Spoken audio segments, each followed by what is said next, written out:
Our cold open song is by Stephen Cogswell. It's called Stuck. Get it at awtfy.com. That's awtfy.com/still, STILL. And Hawaii was... Oh, goodness. Hawaii was similarly close, but what is that? Yeah. Babies. Yeah. Babies. It's good to see you. I get a text message from Bonnie that says, I am still, thumbs down, haha. And she goes, I'm stuck. Stuck? Like in your car or in your art? She says, yes. Both? In my room. Haha, what? They locked you in the studio? She goes, no, I'm not stuck on employment. Hey, I'm moving all this shit out. Be right there. For your listeners that are unfamiliar with me, but they're falling in love with my dulcet tones.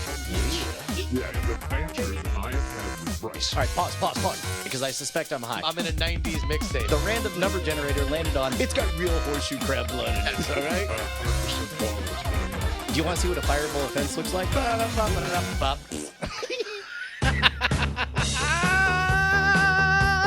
Oh, sweet Tuesday night. The only night that's ever been. Hello, beautiful people. We are live in Austin, Texas. I'm Brian Brushwood, and it is go time for Night Attack, bringing you the best of the worst of the internet ever since anybody paid attention. Joining me, as always, in Oakland, California, is Justin Robert Young, a Jerby. What's up, man? Oh, Brian. We got a hell of a show here today. The fantastically talented Mike TV is here.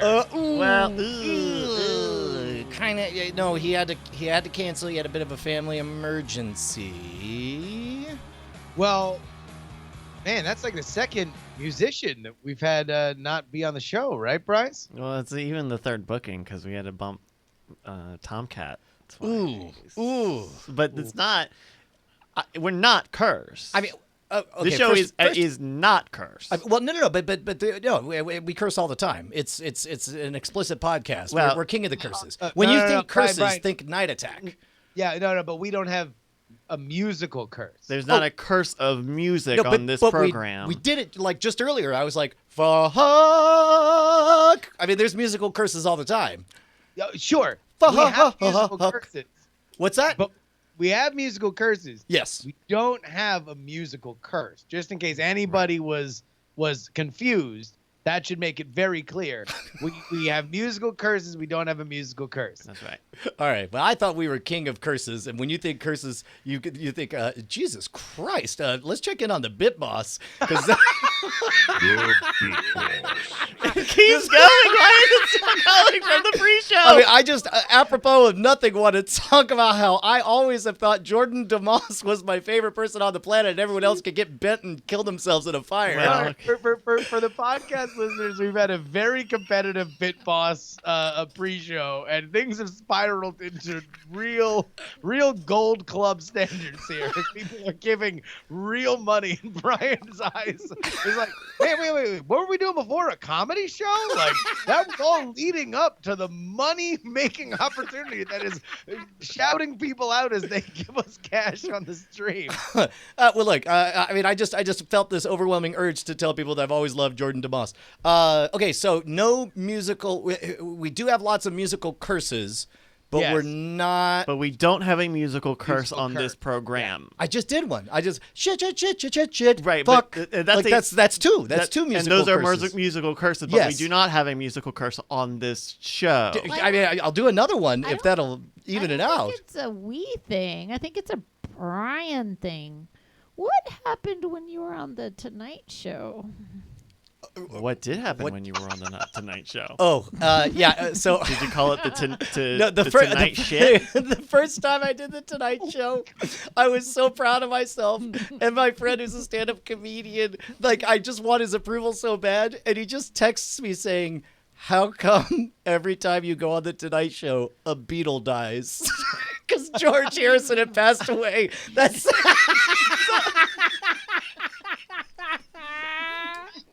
Which is not a musical curse. That's a Beatle curse. Not a musical curse. No. That's not a musical curse. Even though when Brian killed George Harrison, that was definitely a cause and response. But that was not a musical curse. So Brian, you're not bringing your Beatle-killing musical curse to the show. I am not going to lie. The second time I did the Tonight Show, I had the actual thought, like, Please, Ringo, not Paul.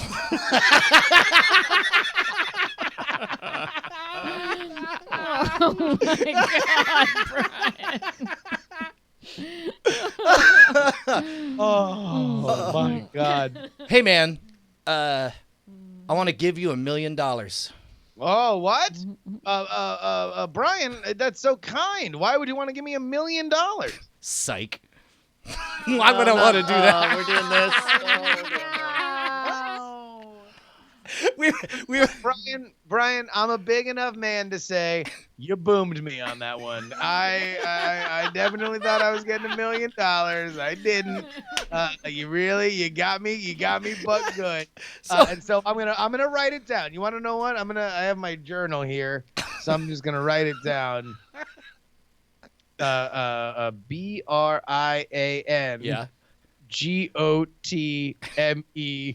GOTMEW/ASIKE period. Oh, I'm sorry. It's not for me to tell you what to write in your journal, but I'm not sure. It's a very private experience, Brian. What was that last word that you wrote there? Oh, it's what you got me. Remember before when you told me you were going to give me $1 million? So, for those who weren't paying attention to Twitter for the last 48 hours, just like I typed, going to bed now, but by the time I wake up, I need you to have settled the proper spelling of this childhood fake out exclamation. And I wrote psych, P-A-P-S-Y-C-H, and psych, S-I-K-E. And when I woke up the next day, with 4,000 votes, it was exactly 50-50. And the timeline was everybody aghast that there was even another thought of way to spell the word. It reminded me of like I read somewhere like what's an amazing fact? I think it was a Reddit thing, and somebody said half the people wipe their butt sitting down, half the people wipe their butt standing up. Neither side knows about the other side. Yes. And I was like, wait, what? Who wipes their butt standing up? And then Bryce was just like, Team standing up all day, every day, baby. What are you doing? Going through your legs through the bowl? What are you doing? That's gross! Get out of there! Oh my God! so this is two things that we've just number two things that we've discovered. Oh, Both no. the spelling of psych and the wiping. Yeah. All right. So let's table the wiping, but also Bryce, fucking what? Wait. We're putting it in the vault. One day we'll rewipe. But the psych argument. So I get dragged into it because as people are hounding you for like, what? This isn't real. How are people doing this? You say what? Oh, I say, dude, I'm with you. I didn't even know there was another alleged way to spell it until at Justin R. Young hit me up live on the air. And then Justin R. Young, with a very adroit appeal to authority, links to a Perry Bible Fellowship comic, which if you want to get me to shut the hell up, that's a good way to do it, in which he spells it S-I-K-E on there. And so, by the way, this was the first time that I ever saw it spelled out, and I just thought it looked cool, and so I've always just said it as and written it as psych. It just feels like S-I-K-E just feels like what that word is. It reads true to me when I say it. And of course, this is an evolving language. Obviously, it is born out of this old English psych, because that captures the spirit of that moment, that childhood insult, right, Brian? Really what you're saying is, aha, I've bested you in psychological combat. Look, that's literally where it comes. It really gets it. That really just imbues everything. If you're trying to capture that moment, you do want to give the clinical definition. Oh, a psychological faux pas on you, good captain. But the best was somebody who argued, yeah, because a 7-year-old means I psychologically fooled you. And I'm like, yes, which is why we don't put 7-year-olds in charge of spelling words. We use the precedents that came before them. It is a shortening of psych, of psychological. By the way, I just apropos of nothing, I'm overwhelmed by this feeling to talk about how we've only had one fan. It's J Van Allen 93, and we love him, and nobody else. We don't love. If you thought we loved you, we apologize. Now is the clean break that you've been waiting for. We never loved you. We've only ever loved J Van Allen 93. You could, all the rest of you could live forever or die immediately. Wouldn't make a difference to us. We don't care about one person, and it's J Van Allen 93.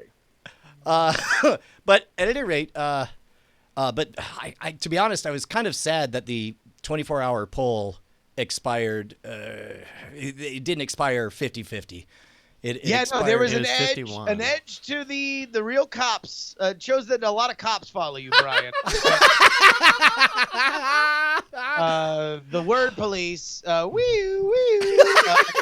got a great spelling for that too. ACAP. Came on in 51% for PSYCH and 49% for Psych. Although did you see that Nick Gerwich, the author and creator of Perry Bible Fellowship, did wind up chiming in on the argument as Brett. No Yeah, way. and Brett came off like real hostile, like Nick Gerlich comes in, and Brett is just like overly hostile with like, that's dumb. You're dumb. Why are you so dumb?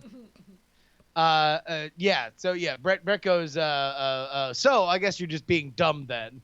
And Nick Gerwich, who, if you ever watch an interview with him, has a very placid way of delivering. He has somebody that especially considering how irreverent his comedy is, has a very like a slow kind of delivery, which is just perfect for him.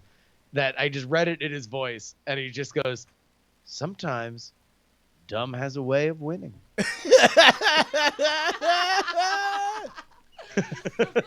And I'm like, that's it. Put it on my gravestone. That's exactly what I want.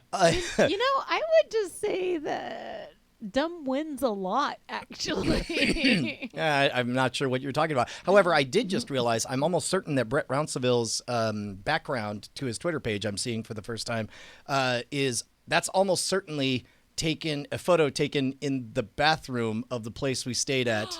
It is. With the infinite poop toilets. Yes. That is. That's pretty great. Now imagine pooping in that. Oh, my Seeing, so many reflections. I mean, of you the only pooping. thing more horrific than pooping in it would be standing No. up to wipe We put it in the butt Disney vault. and see an put it in the infinite vault. number of standing butt wiping me's. But you Some of us are more comfortable with our starfish than the rest of us, apparently. It shows. I guess you know when you got it, right? Like in a mirror like that, you're positive you got everything. Oh, that's true. Yeah. You get all the angles. You're like, this is clean. You're like the little woman from Poltergeist. This nether region is clean. And then a little hair flip at the end. Bonnie, where were you at on Psych versus Psych? Oh, I wouldn't even come down on it. I was like, I hated this so much. Oh, you hated being the victim of it. I mean, I had an older brother, so fuck Yeah. that guy, right? Yeah. But yeah, Or give him $1 million. Psych. Psych! Oh, God, no. I always thought it was dumb, and I hated it, and I didn't want to. I never wrote a note with it, so it's not like I invested any mental energy into it. And then Brian tells me about it, and instead of thinking about it, I just got hung up again. Like, it's just so mean. It's just like it's just mean and weird, and it's just meant to be mean. And I couldn't get out of that little thought loop. And then I was like, and I don't care. So I came down with neither. Sorry. Was that boring? No, that's a legit position. Unlike It is. standing. I thought the vault meant something. I thought there was a rule of order, a code of conduct, and a vault meant a vault. Hey, Bryce, let it be known. I'm not the vault raider here. Brian's the one poking the vault. So, As expected, as And someone by the who way, doesn't have any leverage. Bryce, All when right. it comes down to it, I, for one, don't think you should stand for it. All right. So Penny, our 15-year-old. We're going from poop to your daughter. Just Yeah, she's driving a car. She's in the shit now. She's yeah, she got her learner's permit and wanting to be cool dad. First words out of my mouth are, "You want to drive around the neighborhood?" And she's like, "Yeah." And she only confused the brake for the gas twice. that's a good record. That's a moment. So we played a game called Cover the Gas but Don't Press It, and at random times Dad's gonna shout stop, and you have to not slam the gas but instead move to the brake. And so we played that. This was not something that you felt would the shame and fear of accidentally hitting the gas would naturally work itself out. You're like no, we need to figure this out right now. You are I'm just gonna, and like standing, I imagine that you're standing like perfectly still and just like brake. Yeah, yes, that's exactly what happened. Because really, that once you have that skill figured out, once you have that association that stop equals move your foot from the one pedal to the other and slam it down, then everything else is negotiable, right? And then after that, we started playing a game. I explained to her. I was like, oh man, you got so many bogeys. She goes, "What's a bogey?" And I was like, "Oh, well, among pilots, that's an enemy fighter, and so you need to be able to spot bogeys. So for you have to assume literally every living thing only wants to jump out and fake you out and jump in front of the car, whether it's a car, a human being, a dog, or anything else, right?" And so we started playing a game as we drove around the neighborhood where I'd give her a point for every time she caught a bogey before I did. And so she caught 3 points, which made me very, very proud. So we'll, I don't know, we'll see. So this was your first time driving out with her? Yes. And you chose the neighborhood instead of like an empty parking lot? Yeah. Yeah. I thought Bold. I thought it important bold to express confidence. Oh, confidence in her. Confidence in her Yes, ability. yes, Okay. yes, Confidence exactly. in her. Confidence in her. What happened immediately as soon as she pulled out onto the road? Somebody is You took her on the road? First day? Brian? No, not at neighborhood. 290, just in the neighborhood. Yeah, just but in the neighborhood. but she turns and starts going just as somebody behind is fed up with her going too slow and goes around, and there's somebody in front who has to stop. So like almost literally in the first 30 seconds, she gets into a Immediately wreck. accident. And then after the dust settles, being very cool, not trying to amp her up, I'm like, hey, who's not wearing a seatbelt? And she goes, oh my God, I was just so excited. I'm like, hey man, that's cool. We're solving problems now. Yeah, We're we're just gonna get through this, because it's like Oh the one my gosh. the one way I know I could fuck this up is by being freaking out all the time about stuff. So So I'm standing off to the side, like filming Brian and her like in the car and stuff. And this guy kind of zipped up and got like he didn't spend any minute hesitating. Like, am I just waiting for this person? No, I'm zooming around because I'm in a truck and that's my attitude, right? And so he kind of zipped up, and then that happened. Then he looked at me and gave me this really dirty look, and I just kind of gave him like wah wah kind of look, And then but I'm still holding the camera, and then I didn't realize what I was doing, but like as he went off, I was like, well, he was kind of an asshole. this is you narrating on the video. Yeah. So I have video of the whole exchange. Oh, Well, what man. a precious memory. I'm sure she'll be very excited to relive. I know. I was just like, what kind of video is this?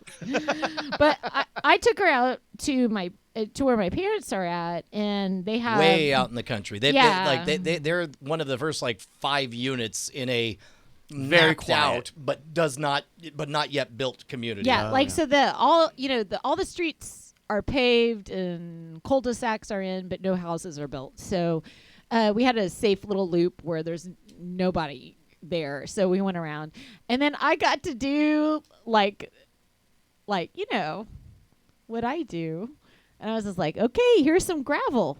Now punch it and see what it feels like. To peel out? Yeah, to peel out on the gravel. You got to be the cool mom. Oh man. I was just like, yeah, well, I wanted her to feel how it is when you lose traction and stuff. So Yeah. I didn't want her to be surprised by that. I was like, so if you were to pull out on front of a car and think you're going to go anywhere, you're really not. You're just going to spin your wheels, So we talked So about hold on, that. wait. I don't know if I've ever actually asked like parents in the middle of this process, kind of like, what is your timeline?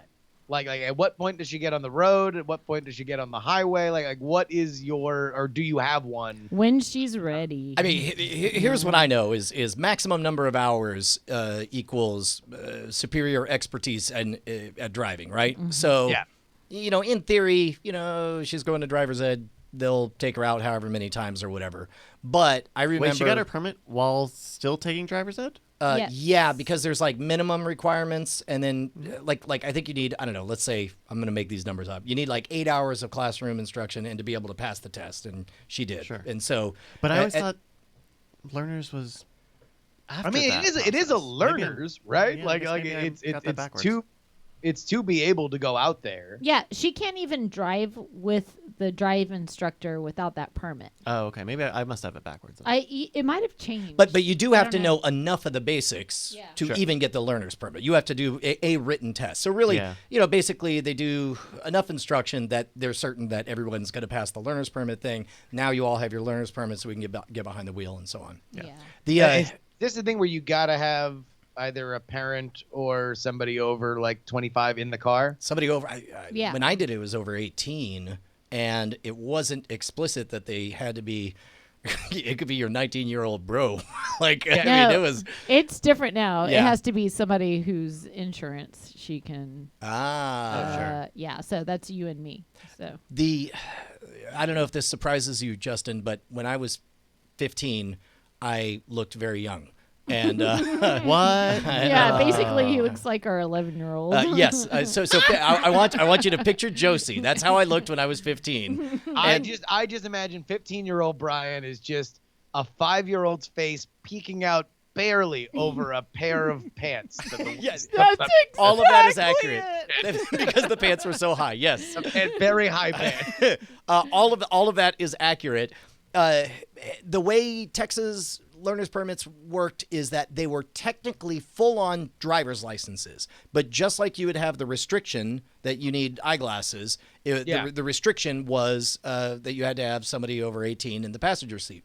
And so as a result, it was a full-on driver's license. I got my learner's permit like the day after I turned 15. I started driver's ed when I was still 14. I was so excited about driving. And a few months later, we take a trip to the West Coast, and it's all highway driving. And Mom's like, "Yeah, I mean, how can you mess this up?" And so, Well, I can think of a few movies worth of ways how. well, and so she's watching long enough. But again, this is like 3 whole days of highway travel. Jay's asleep in the back. Mom is in the passenger seat, and she starts to kind of cash out because whatever. It's like it's going fine. Now keep in mind, I am a very, very small 15-year-old. Just continue to picture Josie behind the wheel of this Buick LeSabre. Was it a Buick? I forget what it was. Or picture a giant Oldsmobile. Yeah, it's a big ass Buick. Let's just leave it there. Yeah. And so and so I'm driving on the highway doing the speed limit, and of course that means people are passing, and there was definitely some 45-year-old woman who who pulled up past and slammed on the brake and got even and just full on turned and gawked like, huh? and then just sort of like, nah, and then drove on ahead. Like, well, now I've seen everything. She just like pulls up a bottle of old Granddad and just like waves its fingers no and throws it out of the window. Yeah, it was pretty amazing. Oh my God.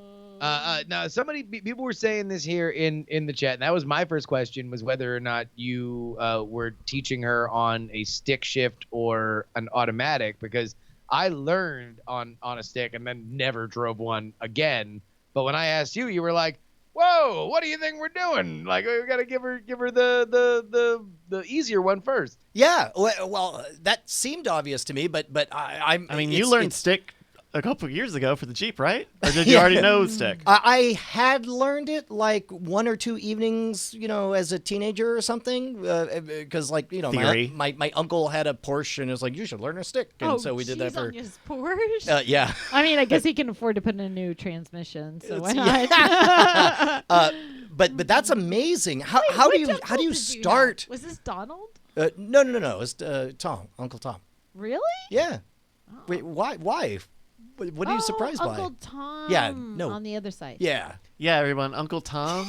Come on, you know the one with the cabin? Nope. Oh, nope. Had a lot of ideas. So at any rate, yeah, I figured let's get Penny's confidence up and then do the difficulty multiplier of learning the stick No. shift. But I can't even imagine what it was like to start with that. Yeah. It was stalling out in a church parking lot. You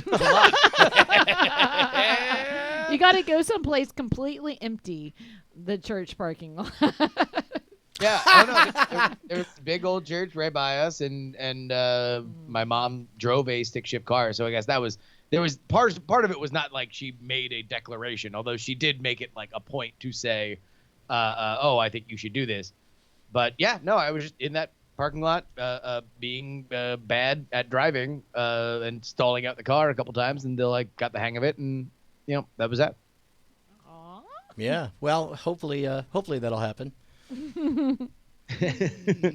All right. Hey, Brian. Yeah? I got something that will definitely happen. What will? And that's everybody going on over to patreon.com/night attack. Because Oh. when you go over to patreon.com/night attack, you can donate to this show. True story. And I was thinking a lot about this after we had Heaton on last week, that like Patreon legitimately changed my life. If it were not for Patreon and you guys supporting us there at patreon.com/night attack, that was the first one. Now I make my living based on a series of Patreons, but it is all listener support. You guys make it feasible for shows at a certain size to actually make a living. I don't know if I can say this enough, and we certainly don't repeat it enough, that shows that are at this download level do not sell ads. And if we did, we could put ads on this show and we could make 15 cents. But we keep it free for you, and at the level that we are at right now, that's what makes sense. This Patreon absolutely was the first time that I thought legitimately this could be my living. So thank you guys who have already been there. If you are curious to get in on this Night Attack experience, then head on over right now to patreon.com/night attack. Man, I shudder to imagine the alternate reality where we didn't do the Patreon thing, because the moment we launched it, I remember Cord Killers hitting base numbers, and I thought, oh my God, that's a community college show. That's 2 days a week. I now don't have to be on the road. And then Night Attack happened, and I was like, oh my God, I get to live at home and only do one show a week. And I think about how different the last 5 years would have been if we weren't granted that grace. It's not hyperbole, I don't think, to say that in that alternate reality there might be serious marital troubles, because when you're on the road, you're pretty much an absentee father, and it's like the gift that has been given by this community to enable us the stability to be here has been just utterly remarkable. And not for nothing, I think the show's gotten a hell of a lot better now that we got bosses that hold us accountable to show up and be funny every Tuesday. Absolutely. Head on over there right now, patreon.com/night attack. And of course, Yeah, okay, first of all, Spider-Bite in the chat is like, yeah, man, without Patreon, Brian wouldn't have that suit of armor that he bought. Both can be true. I would like to remind everybody we did not buy the suit of armor. It was Well, given to us free. We It just was had to a pay for free. It was was free. free. Sure, yeah.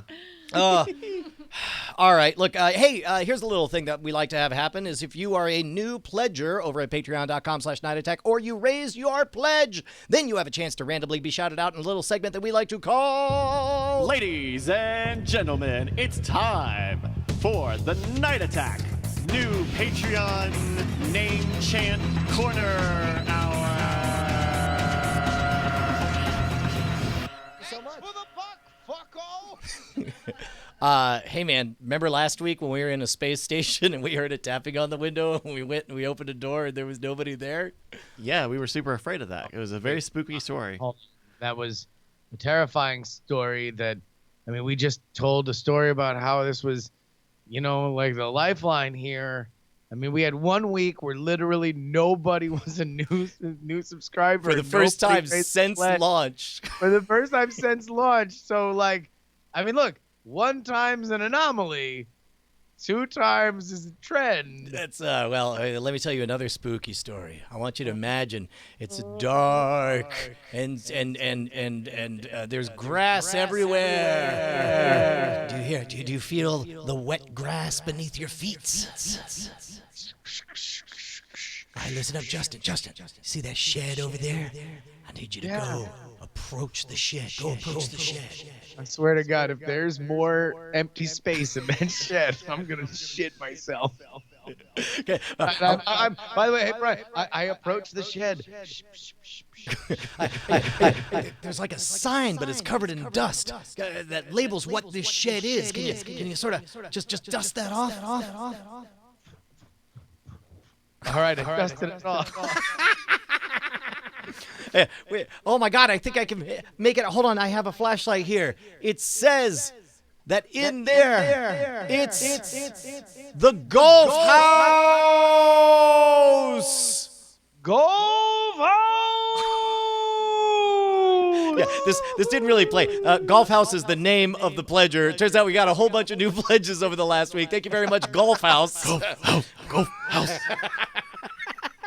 Wait, golf house or golf house? Golf house. Like I was trying to portray that we were like at 2 a.m. on a golf course. On the golf course. Oh, I thought it was a graveyard. Also, last week. It's a golf course made over an Indian burial ground. Oh, maybe my scores can come back to life. They moved the headstones, but they didn't move the body. All right. And of course, Brian, this has been the most competitive Bit Boss we have ever seen. Yeah, dude. Well, I don't know what you're talking about. It's only ever been Jay Van Allen 93. He's the only one that even showed up, which is really weird because I would have thought that either your man Jeff or Jordan DeMoss, I mean, I thought they would have at least tried, but I guess they were no-shows. Yeah, I guess they hate us. All right, well, here we go. We take a minute where we tell a story, and everybody who wants to subscribe or throw us bits can do it. I'm going to start this one off here. I'm going to tell you the tale, Brian, of the old Chopper 43. Oh, this one's a real Dan Wally of a story. I've heard it before. Tell me more. All right, so 2 men were walking down the street, sipping hot beverages and having a good time, laughing about days of yore. Oh, yeah, no. I remember one of them was really kind of W. Scottus One looking type, you know, really symmetrical face.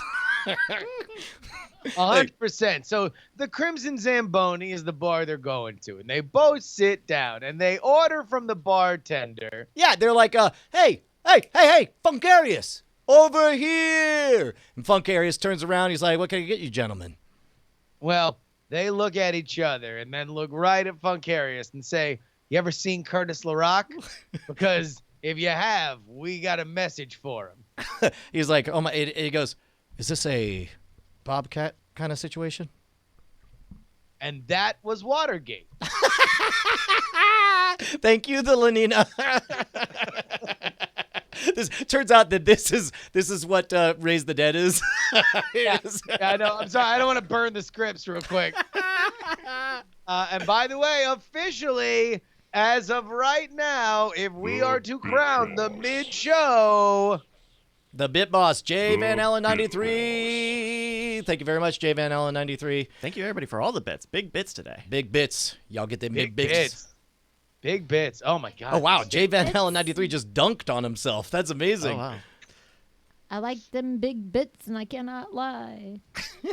Keep going. Yeah, yeah. Yeah, What's the next lyric? Like them big bits, and I cannot lie. Nope. When in doubt, get filthy. Just Get the dirtiest filthy. things. Big bits, and I cannot lie. I rub them all over my genitals and cry. There you go. Keep going. All right, yeah. All right. Keep going. And all of a sudden, I kind of die. In the way the French say, like little Like you deaths. came. Like, yeah. Yeah, okay. got it. Yeah, And- we got it. Oh. One Then I more. go to sleep. And then I go to sleep. All right, there we go. Damn! Official mom raps you have ever heard. All right, Bryce, this is normally the time where we play a game. Yeah, we got a game here. This is the brainchild of BioCow with a lot of contributions from the community, so we'll shout those out as we go. This is a game I'm calling Headlines and Inklines. There's a question. Also, who says there's a musical curse on this show? I don't think so. I think, MC Allergy showed up. She rubbed bits on her genitals. This is great. It's funny that she didn't rub the bits on her tits because that would have rhymed. You would have thought. But, this is what makes her a challenging artist. You rub the bits on the tits and it satisfies the itch. It puts her into fits. Brian, leave it to the professionals. Take all right? it away, Mitsula. What are the lines on this one? Wait. Klitz works in there, too. Klitz also does rhyme, Bonnie. Yeah. Oh, man. When you think of the best line, like 30 minutes later, there we go. Get your Bonnie- bits off my Bonnie klitz. sits up- Bonnie sits up straight like the Undertaker. It's just like, Klitz works too.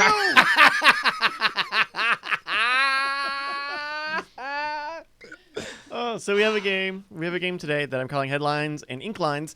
The chat room went out today and found headlines for news stories and then drew them. And so you're going to see the images of the Sorry. headlines. The Clip Boss. Sorry, go ahead. That one. you That's a are, good pull. Brian. Look, I'm not throwing down a challenge. I'm just saying that if anybody here over the next week gets the chance during coitus to yell the Clip Boss, The we will Bit be- Boss. that was pretty good. Well, I am the Clip Boss. Oh, you're saying like while you're making love. Oh yeah. If you time it right, just as she orgasms, you go the Clip Boss. that's Oh, what makes Bonnie her just had orgasm. wine come out of her nose. Oh, it's all over the place. That's amazing.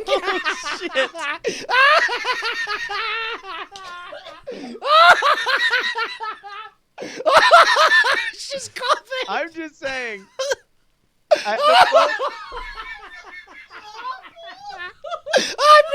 I've never made wine go up her nose before. Who's the Clit Boss now, huh?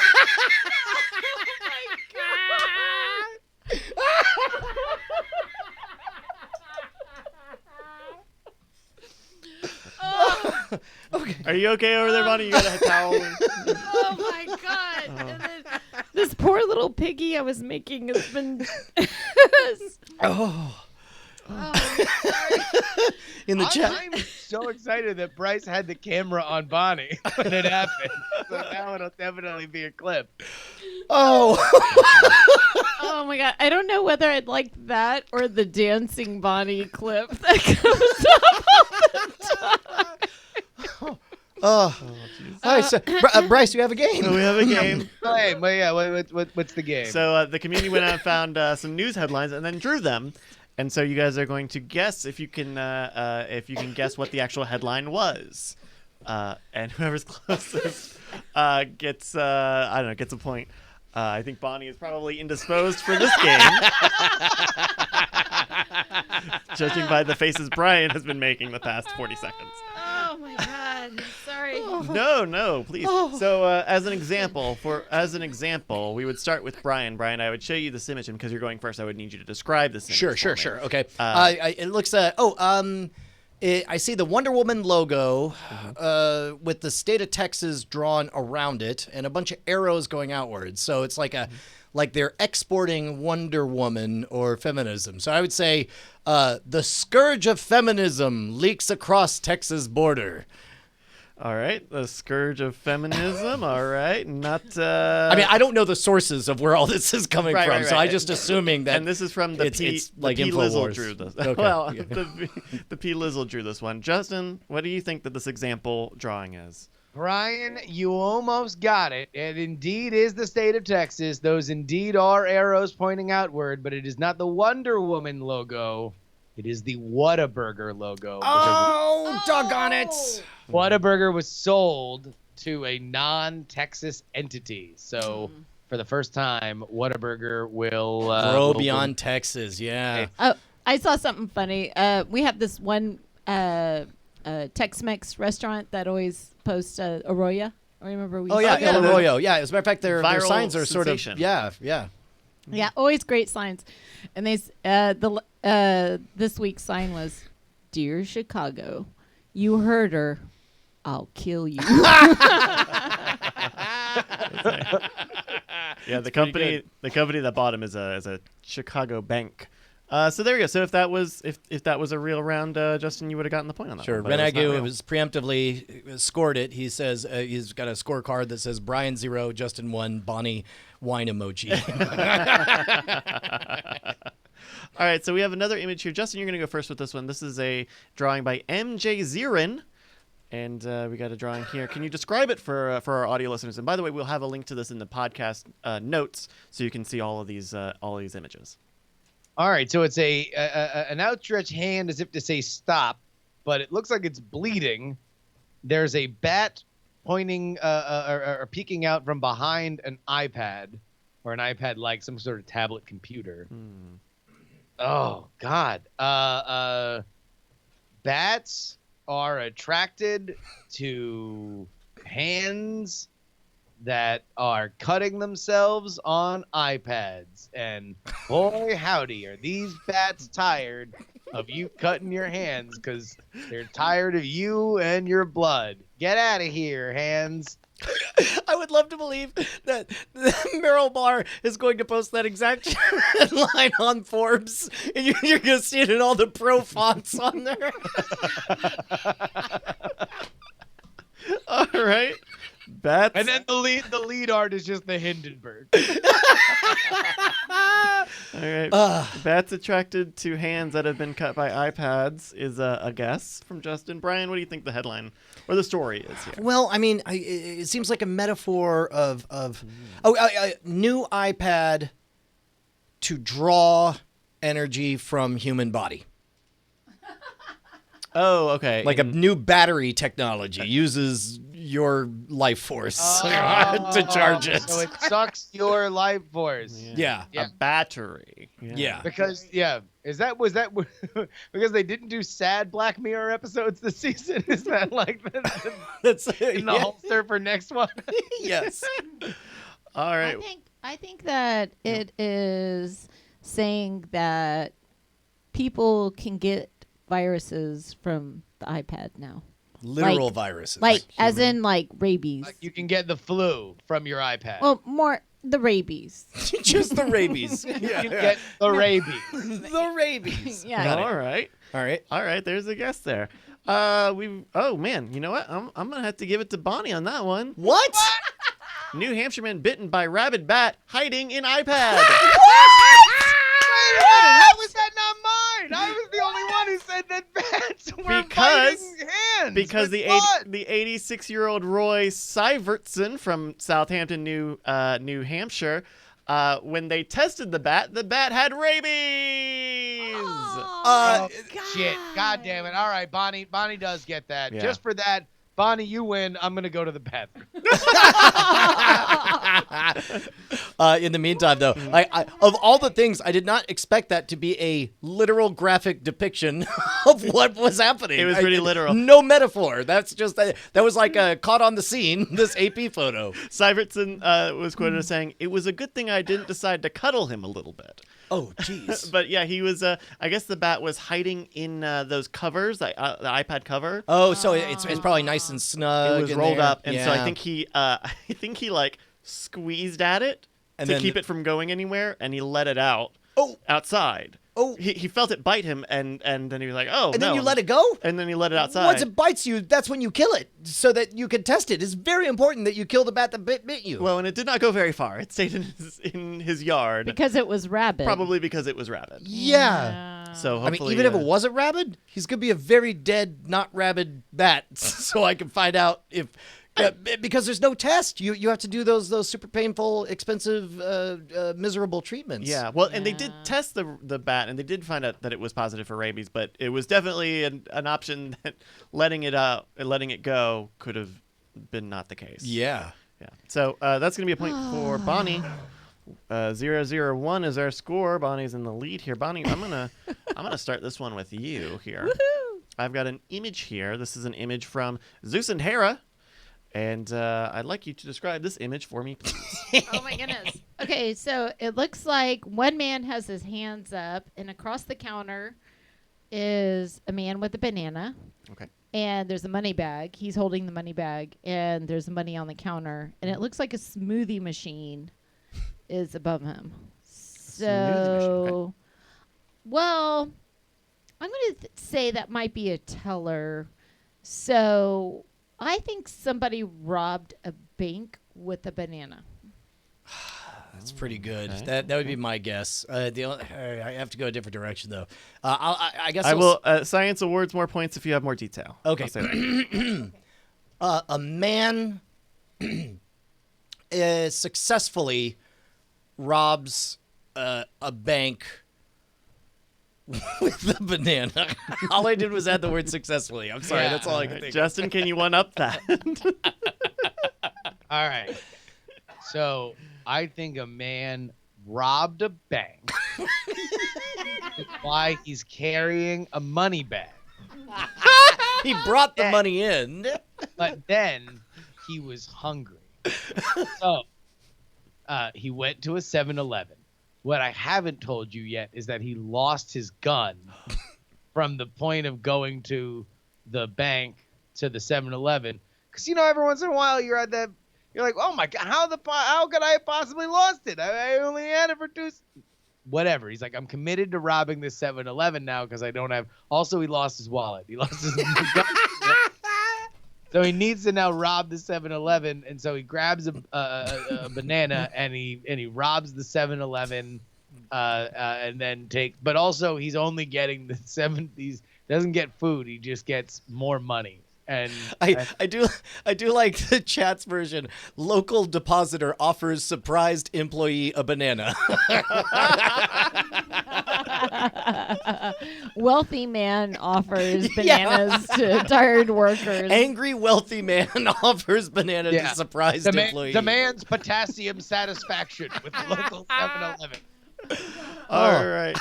I have to give this to Bonnie and Brian because I don't think there was really any difference. I mean, I said successfully. Well, Lawrence Vonderdell in the UK did go to jail for robbing a bank with a banana. He stole about 1,100 pounds worth of 20-pound notes, and then he turned himself in, and I think he even gave the money back. Yeah, but you're missing the bearing the lead. Just last month, another man held up 2 banks in Israel with an avocado he claimed was a live grenade. That's right. He painted that avocado black. Oh my God. So. That's amazing. That does look like It is a superfood. He's like, I swear to God, I'm going to put this on toast. All right, so that's 1 point for Brian, 0 for Justin, 2 for Bonnie. But then he just makes the avocado toast so expensive that they just hand over all the money in the bank. He looks at all of them and he's like, this is a down payment. I'll be back for the rest next Tuesday. It's just avocados are expensive. Alrighty. 1-0 to 2 as we go into this next one. Who's going? Brian. Yep. I would like you to describe this image from B. Crawford for me. B. Crawford. Oh, okay. And if you know the story, Tell me what it is. So it looks like somebody's on the witness stand. There's a microphone in front of him. Looks like he maybe is kind of sketched wearing a suit. Appears to be a male face with 2 cat ears and whiskers on there. So I'm gonna say, man testifies in court case dressed as a cat. Okay. Man testifies in court case dressed as a cat. Justin. 12 angry meows. It's a man frowning, looks cat-like, definitely in court.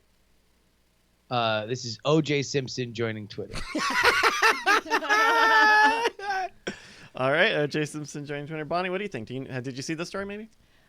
No, but I think a man who identifies as a cat was surprised that someone died because he thought they had 9 lives. Okay. So a wordplay, just a little bit of visual humor. A man identifying himself only as a cat. Turns out it's OJ. Oh, God. What if I showed you this image? Did you see this making the rounds? Oh my God! Wait. Oh, is that a Snapchat filter? Oh wait, hold on. That somebody had a Snapchat filter turned on as they took photos in court. Close enough. Government officials in Pakistan forgot to turn off the cat filter during their Facebook Live press conference. Oh, that's amazing! For several minutes. That's amazing. 2 different officials at the PTI KPK Facebook page had the cat filter on. It was later deemed, quote, a human error. By one of Human error. Not a cat error. That's right. Yeah. Well, I guess That I should did actually be win. like a requirement for like all of the debates. Like man, you guys go at it, be as mean as you want, but you're gonna have cat filters on the whole Oh time. my gosh! Do you think we get a more fair election? Yeah, if- I think we'd have a lot less contentious society for sure. Yeah. I mean, that would be a second screen experience, right? Like that legitimately, I would not be shocked if it's like, all right, look, we have these debates coming up in Miami at the end of the month. You could be like, all right, you can watch it on NBC, but on Telemundo, we have them all in cat heads. Are you allowed to rebroadcast C-SPAN on Twitch? Yes. Can we just do that? Yeah, maybe. I mean, some. C-SPAN is public domain. Yeah, it's paid for. Yeah, it's It's a government production. yeah. I don't know. Yeah, I don't know if C-SPAN's broadcasting the debates. The debates are owned by certain. The productions are owned by certain networks. So this one's NBC. The next one's going to be CNN. The C stands for cat. Catspan. Catspan. somebody, I didn't see the name, but somebody said it's a cat fight. It is. That's right. Man, okay, whatever we can rebroadcast that way, we've got to start this meme. This is a I mean, great idea. number one, yeah. There's no limit to the things that we could currently co-stream that we should be putting filters on. It's pretty great. Yeah. All right, so we're at 2-0-2. Brian and Bonnie tied at 2. Justin, you got to come back, my man. Oh, I got this one, man. I'm feeling it. He says as he yawns. Justin, we're going to start That's with good. you. Yeah, no, I'm fired up, baby. I'm ready to go. I've never been more alive. He's like, this is definitely not the 5th podcast I've done today. I'm Let's ready go. to go. I don't give a fuck, man. I don't obey laws. Let's go. All right. I need you to Only God can judge me. I need you to describe this image from BioCow, if you could. Fuck. All right. So this is a plane. It seems like it's taking off from Florida, and it is going to Hawaii.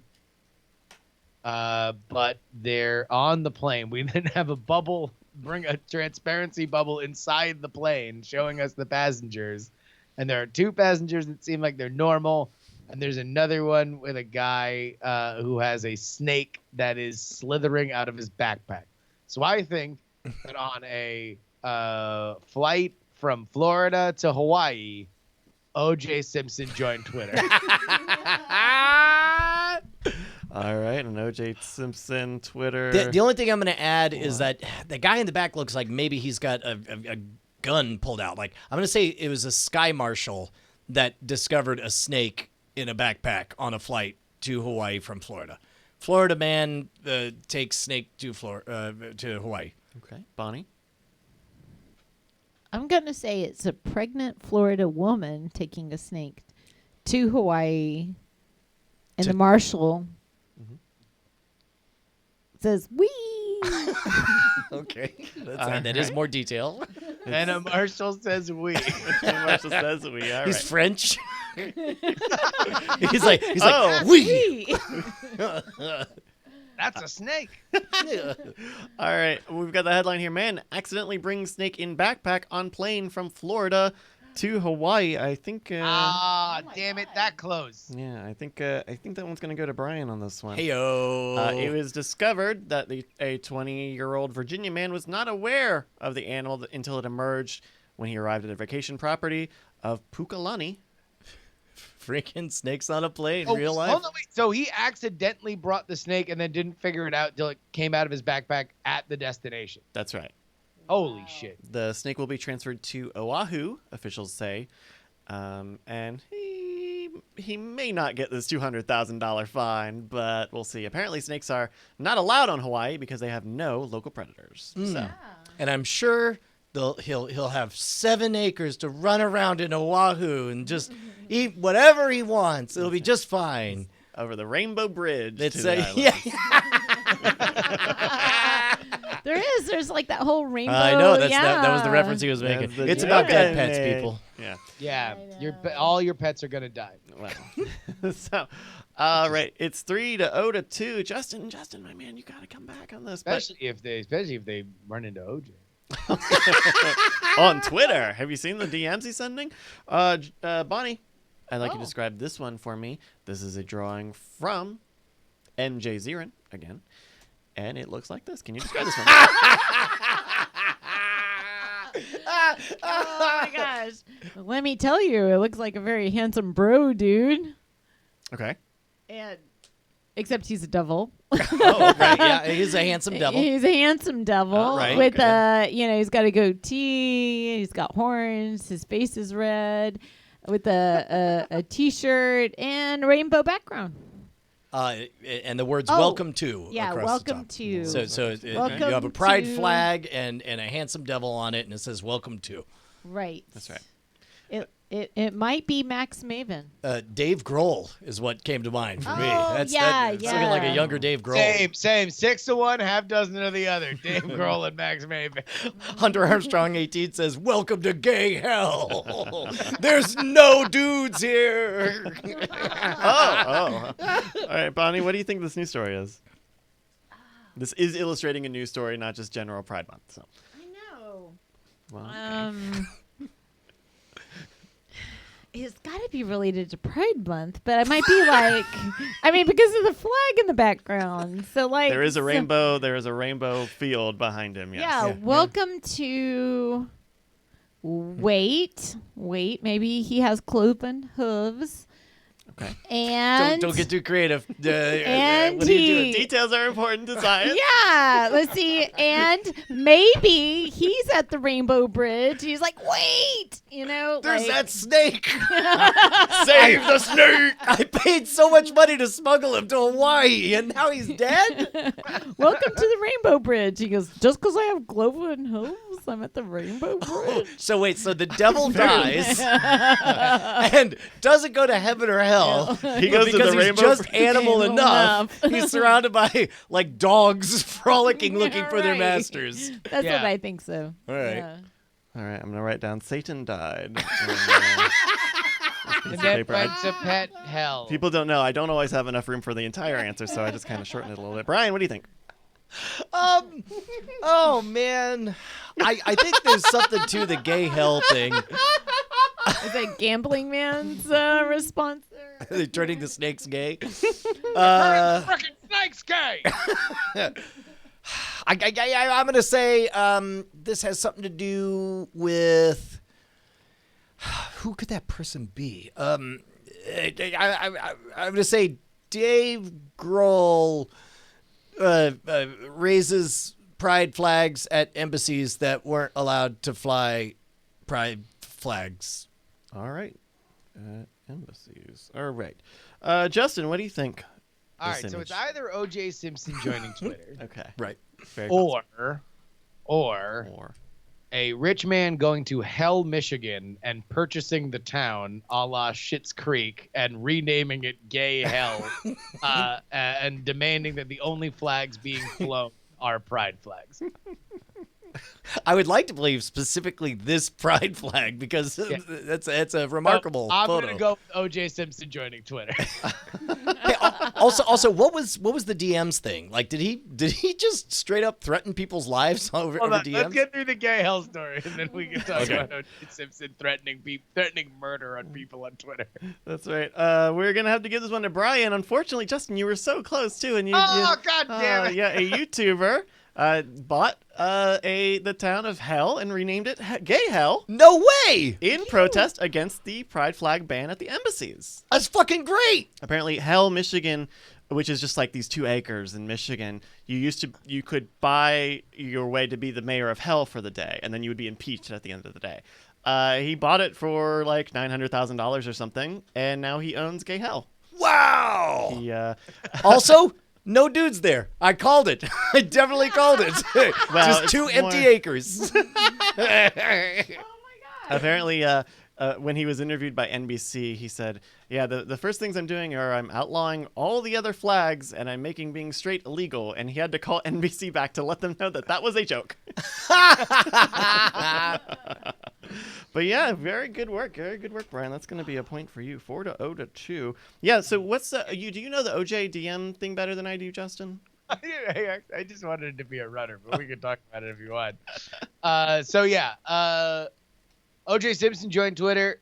He immediately said that he is not the father of Khloe Kardashian, which had been a popular theory because when you put their faces side by side, it kind of looks similar. And obviously, he was connected to the Kardashian father, and so if he had sex with then Kris Kardashian. But the funny thing, and by funny thing I mean horrifying, because by the way, O.J. Simpson, his first act on Twitter was to make a video saying, "Hey guys, it's me, O.J. Simpson. Well, I have this new Twitter account. Just know that this is the only real one. You know, there's a lot of fake accounts out there, so I got some getting even to do." Getting even? Yeah, getting even to do. You know, when you're O.J. Simpson, carries a little bit more weight than it would be if, it's another like, haha, I'm going to get these fake accounts. But apparently one of those fake accounts is, God, I can't remember it. It's either Murderer O.J. Simpson. Killer or OJ. Killer O.J. Simpson. I'll tell you what And, it's not. I do want to clear this up. Sure. I've never loved a single fan, not a single one, except for your man Jeff One. He's only been the only one that I've ever cared about. I'm really disappointed that nobody else has even tried to win my affection. Yeah, man. And so he decides to start DMing Killer OJ. Again, a parody account that has 300 followers. OJ Simpson starts DMing him with things like, you playing motherfucker, you think I'm playing motherfucker, I will find you and cut you.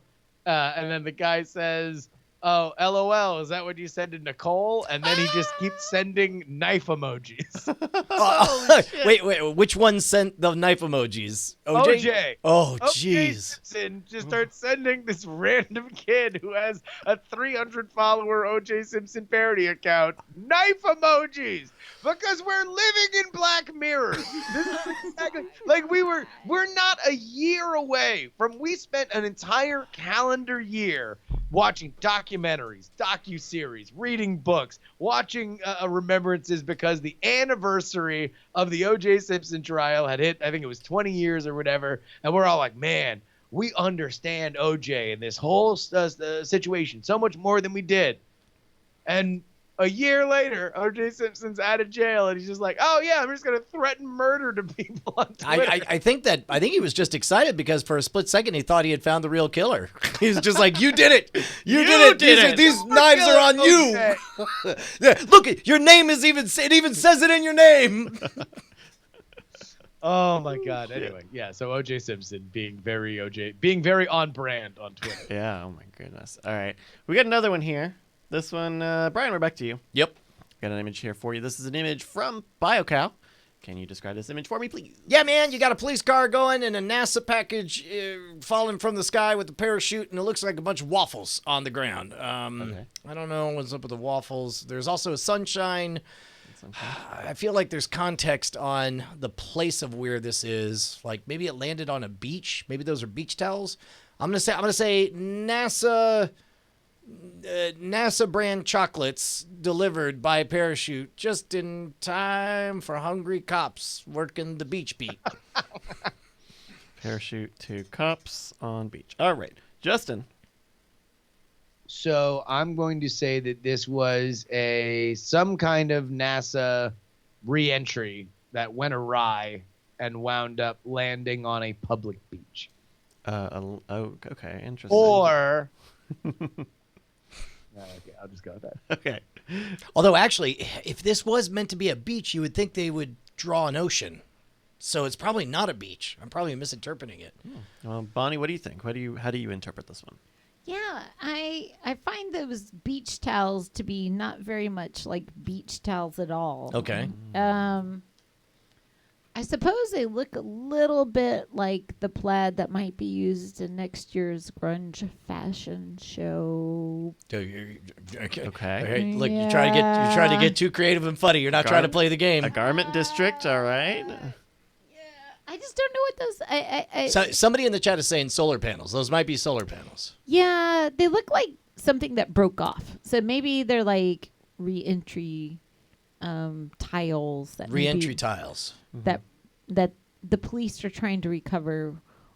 But if it is, I'm just going to say that if it is deliveries from NASA onto a beach, it's got to be the freeze-dried ice cream because it's the summertime. You try to do stick. You're not playing the game. This is where you get in trouble. Never played the game. So I need a final answer, Bonnie. Sum Okay, this up for I'm me. going to say tiles fell off of the reentry and they're picking them up. The police are. They're like, woo. I see. Okay. Let me see. Science has to work this one out a little bit. In fact, we can share the headline here. Mysterious floating package sparks bomb scare. Turns out to be NASA experiment. What were those waffles then? Those were solar panels because it was found by a solar installation technician. Apparently, when they went to the package, they found a note that wrote, quote, NASA atmospheric research instrument, not a bomb. If found, please call redacted. If this lands near the president, we at NASA wish him a great round of golf, end quote. Wait, really? That's remarkable. That's amazing. Also, seems to me like somebody who isn't NASA could make sure to deliver those. Seems like the kind of thing you would definitely write on a bomb. Is you would tell people it's NASA, It's not a and you would bomb. say it's not a bomb. It's not a bomb. LOL, we're just a bunch of wacky guys here at NASA. Please call this number. Don't put this in the Oval Office. Just kidding, do.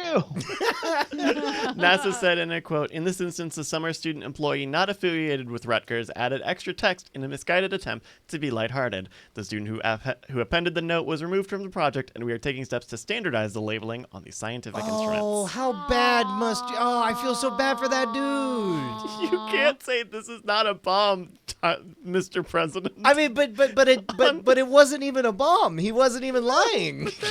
Like he wrote it on paper. This is not printed even. That's probably why it went wanna awry. Is because the Did he at least do it in calligraphy? Man, I want that dude on the show. I want him hanging out with Get us. him on. Book him. Hey, Book him. in fact, we're gonna get him and the Pound Town naming guys, and we're gonna do a go. crossfire Yeah. thing. We're gonna Right. make them argue with each other. That's right. Right after Alex have to Jones. form a band.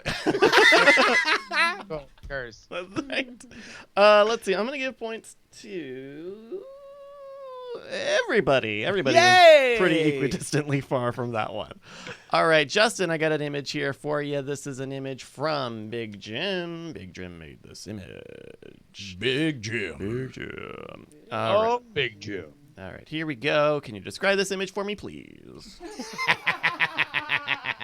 It's a fantastic stick figure drawing. So it looks like there is some kind of park ranger or sheriff, and he is about to scare two people that are either prisoners or Beetlejuice. And they are about to tip over a fridge. So I'm going to say that a park ranger found two Beetlejuices fridge tipping. All right. I'll say prison guard foils escape as two men try to smuggle a baby. Okay, Bonnie. I think it looks like a baby too. It's like this teeny weeny baby in the corner. So I think. Oh, wait. I know. Wait. Okay. The sheriff looks happy because he accidentally locked his baby in the car, and he knew to get the prisoners who know how to bust open the cars car, so he to got let the baby out. Okay. Yeah, that's my guess. No, that works. All right, here we go. This is from NBC News. Inmates help deputies in Florida rescue infant accidentally locked Holy in car. cow! Holy cow! Holy cow! So I mean, that's got to be bonus points, right? That's definitely three. That's a headshot. That's Holy 3 points for cow! Bonnie. Yeah. Bullseye. Wow! Deputies received a report of an infant who was accidentally locked inside an SUV at the West Pasco Judicial Center on Thursday. When deputies arrived, they learned that the father of the baby, who locked the keys in the cars, could not afford a locksmith. Several minutes later, the father told deputies he was going to break the window, but a Pasco Sheriff's Office inmate supervisor and a crew of low-risk, non-violent offenders known as trustees were repairing medians outside the Judicial Center a few feet away and offered to help. That is remarkable because there's also like video, and they're definitely wearing old-timey striped the black and white uniforms. stripes, yeah. Oh my god. They're definitely all Beetlejuiced up. It took them about 2 minutes to unlock the car, and when they did, the group cheered. That is amazing. Apparently, they just pried open the front door long enough for another trustee to use a coat hanger to push the electronic door button. That's very clever. Yeah, that's actually how they last time keys were locked in a car. That's what they did is they do a wedge thing. In fact, we wanted to do a modern rogue on it. Mm-hmm. You just wedge it open enough to get a puff bag, and you know like a what do you call it, a blood pressure cuff thing. You go, and it gets wide enough that you just stick a stick in there and poke the button. Yeah. Oh my gosh. It was about this time that I took Penny to soccer camp, and I set my little 1-year-old Josie in the front seat. Oh, she locked the door? She immediately reached over and locked the door. Like, I closed the door so she wouldn't fall out, put something in the back, and went to open it up to get her. Like, it was just this kind of, like, transition. But then she reached over and locked it. I was like, you were out of town. And then I was just like, oh, and like all the moms had split. My phone and everything was in there. And then I was tried to get her to knock the thing again. She pushed everything and the mirror's all crazy, but, couldn't get the door open. So finally mom came out. I was like, could you call anyone to get, and so the fire department showed up. They're right around the corner from the soccer field. They were so handsome. It was embarrassing. Not where I thought this was going. And you were out of town, and they were just so handsome. And the kid, we knew where the kid was. She wasn't going anywhere. They're like I was like, what? Am I in some kind of rom-com? What is going on here? Because they were all like... Turns out they said, get Edgar to do it. He's the clip boss. And you're like, what? The click boss. Oh, he's good at... So anyway, the next morning we all had breakfast and it was a great time. Yeah, Josie was happy. That got weird. Oh my god, I'm so Ah, sorry. congratulations on winning the game, Congrats, Bonnie. Bonnie. Oh my goodness. You guys have time for one more? Or, Oh, you know what? We'll save it for after show. yeah, right? we'll do. We got a bunch of these. Thank you everybody who They're submitted great. these in the chat room, and thank you to BioCow for coming up with the idea for this game. We're gonna send you a free sticker pack from stickersrdiaf.com. If you have a game you'd like us to play and you want to win some stickers for yourself, mail at nightattack.tv, mail at nightattack.tv is where you email it in and you get free stickers. In the meantime, hey man, let's do a little bit of Diamond Time. Diamond Time is where you can shout out your project right here on the show. Just head on over to diamondclub.reddit.com or reddit.com/r/diamondclub. You will see a Sticky Dawn post right up there at the top of the page. Top 3 always get read.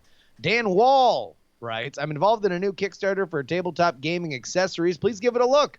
For what it's worth, these sexy tattooed arms near the end of the video are my own. It is YOLO420.com/mimicsgrid, MIMICSGRID. This looks like it. Man, I love how everybody has learned to up their game when it comes to these Kickstarter things. Like everybody's becoming pro, and I dig that a lot. We also got a post from Mill Beeks, who says, hi, my name is Bill, and I've been listening to Brian and Justin since they blackmailed me in 2008. Anyway, Justin wrote a sketch for my sketch dramedy podcast, The Fakest, and Brian joined him on as a persnickety narrator. Check it out here, then rewind and listen to the rest of the episode at YOLO420.com/JustinRocks420. Also, don't believe anything Brian or Justin tell you about me. I mean, I don't know who this Mill Beeks is or what we ever did to him, but it seems like maybe in the after show we should listen to that segment. Absolutely. In the meantime, go get The Fakest. It's so well done. It's so awesome. Bill Meeks is hilarious and such a Sign writes, so I got fired from Comcast. It's only a matter of time seeing who my father is. Plus side is now I can watch Court Killers without feeling guilty. On the downside, I need a fucking job. Anyone know anyone that is hiring any remote teamwork like tech support, moderation, literally anything? Send them my way. My resume can be found at cv.sign, that is SCYNE.com. Seriously, I'll do almost anything. I don't have a job for me, but still don't want me to starve. Pass my name along or throw me a bone or two. Really, I have a single paycheck coming before I'm cut off from mama's cable teat. I love you all for your help and support. Hells yeah.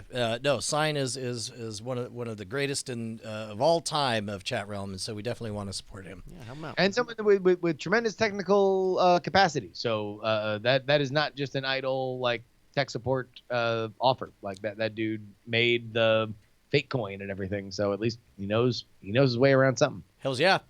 You want a movie draft minute? Movie Draft Minute! Welcome to your Movie Draft Minute presented by CosmicRadio.tv for the week of June 17th, 2019. I'm your host, Roberto Villegas. It's funny, but this typically happens at the end of the summer draft. We get to a point where almost all the films are out, but nothing is really changing in terms of the rankings. It's like there's that one movie that just comes in every summer and just dominates everybody. Well, because anything can happen, I'm going to hold my predictions till the end. So without further ado, let's go check how everyone did this week. Team Hammerson is in 6th place, $181.4 million. Team Grant, the Beerist, is in 5th place. Men in Black International bringing $30 million a week, and Shaft bringing $8.9 million a week, bringing the total to $330.1 million. Team John Trekker is in 4th place, $426.6 million. Team Sword and Laser is in 3rd place with $465 million. Team Night Attack is in 2nd place, $608.7 million. And in 1st place, $860.9 million. It's Team Frog Pants. And that is your Movie Draft Minute for the week of June 17th, 2019. Dude, buzz around Toy Story 4 is legit. 98% positive on Rotten Tomatoes. Yeah, no, it is. And it should do big. The question is, how big is big in this summer? Because pretty much everything has been soft except, I mean, I guess you could make the argument that even Endgame was softer than it should have been. It was a movie that by all rights could have been the highest grossing movie of all time and was not. So what does a forquel, even if it's really good, with a franchise that has only known quality, what will it do? Wrap your mind around this. Toy Story 1, domestic, $191 million. Toy Story 2, domestic, $245 million. Toy Story 3, $415 million. So this was going to be 800. Yeah, it's geometric progression. Doubling. Right? No, even if it is softer, let's say it's one of those weird moments where it's a better movie, but for whatever reason it's just a soft summer and doesn't get what it should. That's still $350 million in the bank, which I think is enough to put John Trekker within striking distance of the. I agree. I mean, I think that this is going to do really well. The question is, how well is really well? Because I would agree with you. I mean, at this point, for this summer, $250 million would be big, right? That would be far below what 3 did, but maybe you say, all right, shifting times, different, landscape. But yeah, I don't know. I'm very curious to see what it opens at. Yeah. If I was going to guess. On one hand, it's like, look, even if it's the best movie ever. This is a weird-ass summer. Well, and also it's like Toy Story has we've never seen a Pixar chain kind of like go this long without devolving in quality a little bit. Like certainly there's been a ton of Cars stuff, but it's, direct to video or direct to Disney Channel kind of stuff. I do think that there is a point in which people are like, oh, it's, the toys, they're running around. I'm sure it's great. Yes. Shall we open a bit of the mailbag? Indeed. All right, let's do that bit. Join us for drinks in the Diamond Club. In the Diamond Club. That sounds grand. It's incredibly grand. This is the part of the show where we read your emails that you also send in to mail@nightattack.tv. That's an email address that you can put into your mail client for emails like this. Here we go. All right. Yeah, it was super smooth, man. I don't think anybody. Man, people great. were like, "Oh, it's an email client. Oh, That's right. an email Hey, by the way, address." also, director's commentary. Do you know that Bryce had a hard time opening up his email? Oh my God! Did he? That's right. Effortlessly. Yeah. That's right. We got an email here from M. M asks this. She sent this a little while back when we had Cargill on the show. She wrote, "Are you all going to be in Doctor Strange 2? And who are you all playing?" Oh, well, we're not supposed to talk about it. Okay, well, if obviously Brian and Justin can't talk about being in Doctor Strange 2, but Dryan and Bustin. Okay, let's just say. Let's reveal it, Brian. Doctor Strange 2 has already been shot. Yes, and first of all, Doctor Strange is using his mind magic to look very different from Benedict Cumberbatch. Like, he wants to confuse everyone and make him believe that he's somebody else. And so the title of the movie is called Prison Logic. And we play 2 instrumental figures. Instrumental. We are very key. I'm Crackhead 1 and Brian's Crackhead 2. That's right. They're unnamed characters. That's why they have such utilitarian names. That's right. As a matter of fact, I wouldn't say we have a scene adjacent to Doctor Strange's scene, but it's fairly important. There's kind of I mean, like, we don't so much talk to Doctor Strange, who in this adventure that he's on, going by the name Tijuana Jackson. He's deep undercover where he needs it. In fact, he's so deep undercover he spends time in prison and becomes a motivational speaker. It's all implied from the very beginning. It's a huge departure, and I'm very proud of Cargill. To Cargill's credit, didn't even want his name associated on it. Allowed other people to take all the credit. Yeah. God damn it! I wanted to make a pun on Romney's ABC show. A million little things. Is that it? That sounds about right. Yeah.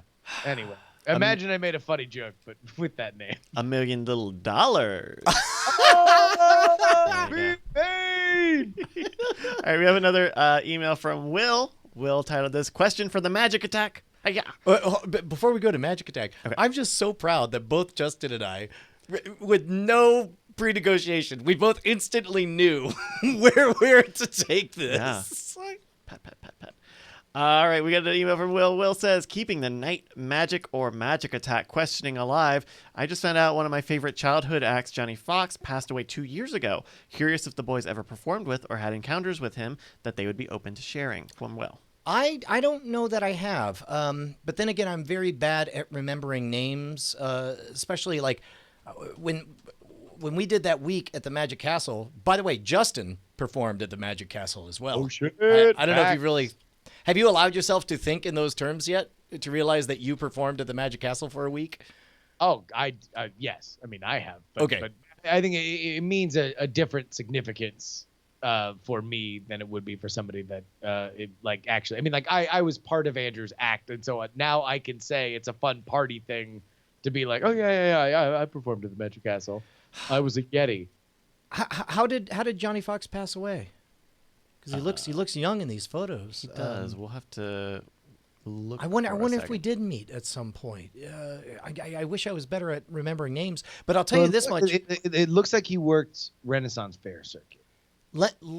Here, odd because I went to a lot of Renaissance fairs, but I guess he just wasn't on the loop of any of the Florida ones. He passed away from cancer at the age of 64. Yeah. So let me share this.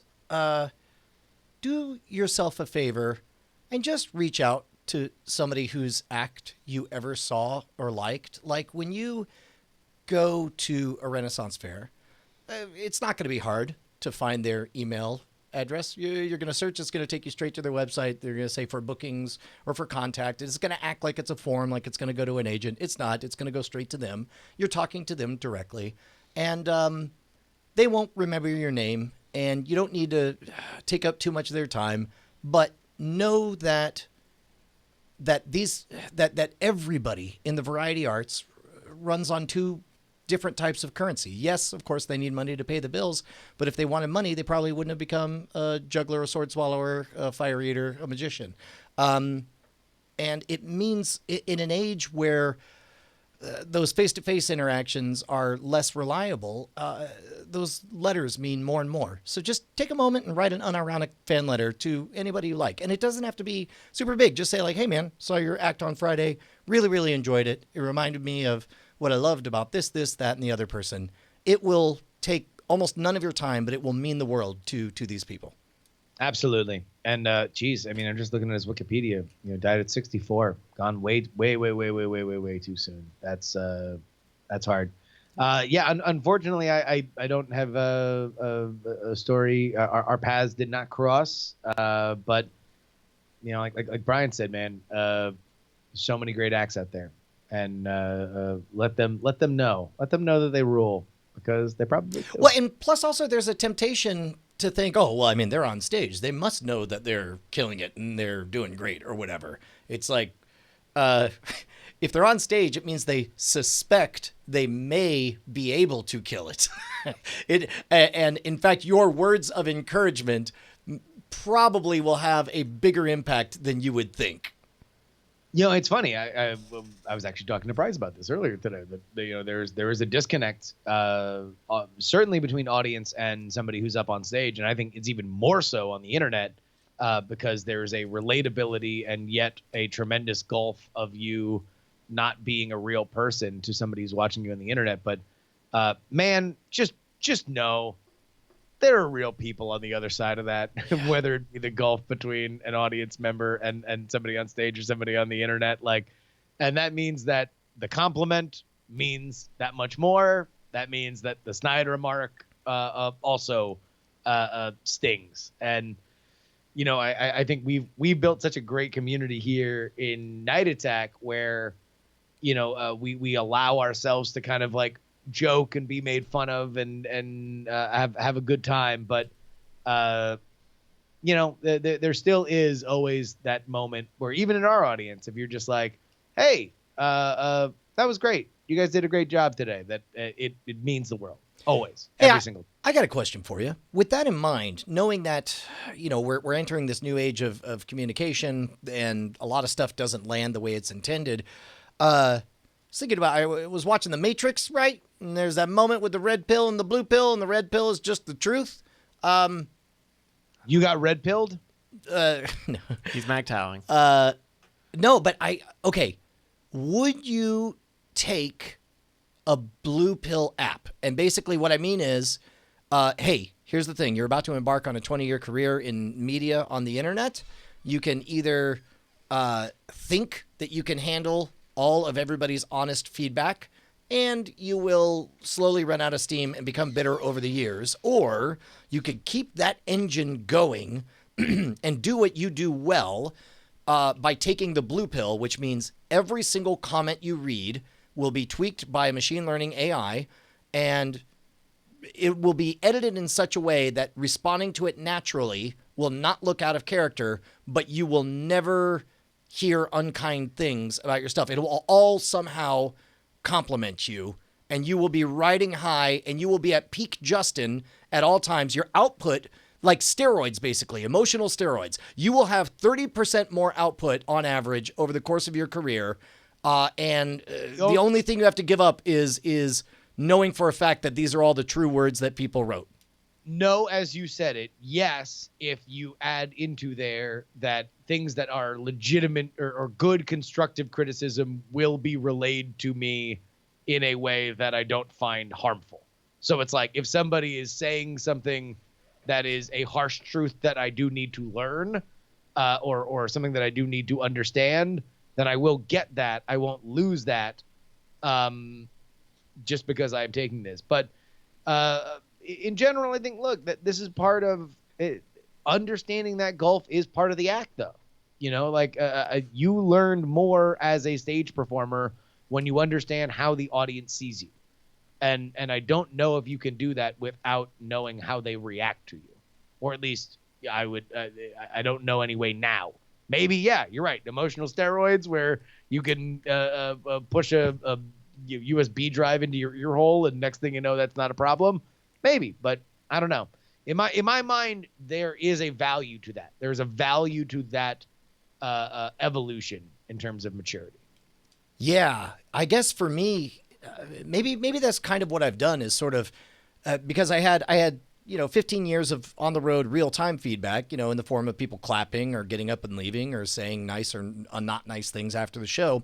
So I knew sort of where I stood on the quality of my performance in real time, but then it took a good 5 or 6 years for me to build up like a translation engine where when somebody said something that sounded like they thought I wasn't talented, now my eyes just read, I am a 12-year-old boy who would like your attention. And so it's like, it's sort of just, it's water off a duck's back and all that. So I don't know, maybe I'm already engaged in that experiment. Well, I mean, but that's the thing is that I don't think that that's you shirking from that. I think that is you growing from that. Because ultimately they are by and large 12-year-old boys who just want your attention and are yelling things that they assume will get it. Or in my mind, they are people that just don't understand you as a human. Like there is that fundamental gulf where they're just like, you don't know what you're doing. You're not like my mom and dad. You are a cartoon, and I can yell at a cartoon. I can tell a cartoon I hate it, and it doesn't. Their feelings don't get hurt. So why would yours? Yeah. Great email. And if you've got an email you'd like us to read on the show, magic or otherwise, send it to mail@nightattack.tv, and we'll read it here at the end of the program.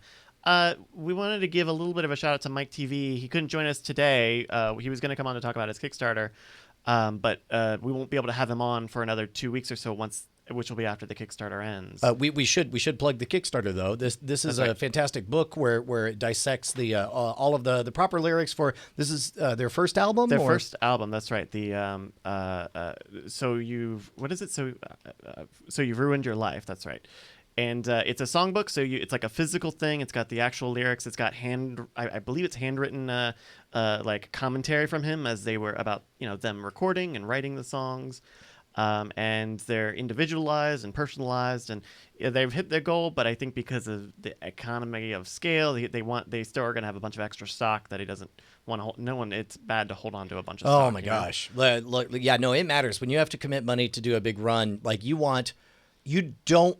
If you hold off and then 5 years from now want a book, then he's just going to feel awful that he didn't print enough. So if you suspect there's even a chance that at some point you might want this book, just go ahead and knock it out. Help a friend of the show out, man. Yeah. So the short link is YOLO420. That's YOLO420.com/GSG-book1, all lowercase, GSG book 1. To help him out. He's got 10 days to go as we record this, so by the time you hear this in the podcast, you should have plenty of time. The songbook for So You've Ruined Your Life. $30 for a personalized, customized, numbered copy. That's right. Pretty awesome. And he's made it simple. I like that that's his only thing. It's $30 and you get one. No big to do. And I think he wants to do this with the other albums that he's written, because I think they've got like 14 or 16. So check him out. Support it. Thank you, Mike. I'll tell you what, man. Speaking of which, why don't we listen to a little Mike TV to take us out as we contemplate Justin? What did we learn today? Oh, Brian, we learned who the clit boss was. We learned that apparently wine up the nose is a real thing. Brian, we learned that O.J. Simpson has a Twitter account. We learned that, I actually don't know who the only person I've ever loved is. That would be your man, Jeff. Oh my God! Does it say the Clit Boss? Do that again. Clit Boss. The Clit Boss is your man, Jeff 1, the only fan we've ever loved. Wish one of you guys would at least try at some point, you know? I mean, look, your man, Jeff, I love you. You're literal Christ. Everybody else, human trash. Oh my God, but here's the most important thing is that we know that we will see you next Tuesday. Eye in a fire. So sad that I wanna drink a warm glass of Drano. Night attack, night attack, night attack, night attack, night attack, night attack. I love you.